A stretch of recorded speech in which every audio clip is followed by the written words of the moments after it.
Government తరపున నాకు ఎవరు సాయం చేయట్లేదు. ఇప్పుడు దాని కాకుండా పోలీసు వాళ్ళు కూడా వచ్చి ఒకరు పోతే ఒకరు వస్తున్నారు.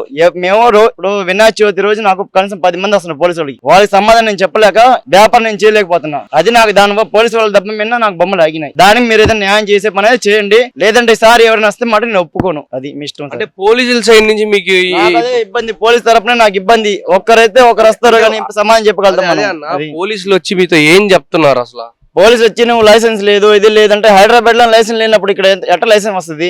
లైసెన్స్ మీరు ఎవరికి ఇచ్చి ఉంటే ఒకవేళ మీకు ఏది ఉన్నా మేము తయారు చేయక ముందు నెల్లూరు ప్రజలు మొత్తం పిలిపించుకొని మాట్లాడుకోవాలి. దాని తరపున ఏదైతే విగ్రహాలు తయారు చేసే వాళ్ళు పిలిపించుకోవాలి. ఏదైనా మాకు ముందు చెప్పుకోవాలి. ఆ టైంకి వచ్చి నాకు 50,000 కట్టు 60,000 కట్టు మేము వాళ్ళు కట్టే కాడికి మేము ఎందుకు? మాకు 50-60,000 మాకు నెలకి ఇస్తే మేము వాళ్ళ కాడికి పనికి వెళ్ళిపోతున్నాం. డబ్బులు అడుగుతున్నారన్న ఒక్కొక్కరు వచ్చి 10,000 15,000 కొంతమంది 10-20 కూడా అడుగుతున్నారు. వాళ్ళు ఎంతమంది కట్ట మామూలుగా ట్రాఫిక్ పోల్ అయితే మామూలుగా మినిమం 2,000 అయితే మామూలు న్యాయం. అది 20,000 30,000 అంటే ఎవరు కట్టుకోవాలి? వాళ్ళు కడితే మేము ఇంకా ఎందుకు మేము విగ్రహాలు చేసుకోవడం?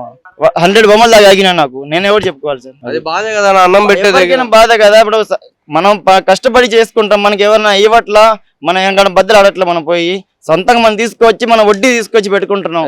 ఎవరు నాకు ఇవ్వడం వచ్చే డబ్బు ఒకటి ఇంకా ఎక్స్ట్రా ఎక్కువ డబ్బులు పెట్టుకొని ఇప్పుడు చేస్తున్నారు. దాదాపుగా అయితే 10 లక్షల వరకు లాస్ ఉందంట వడ్డీలతో కాకుండా.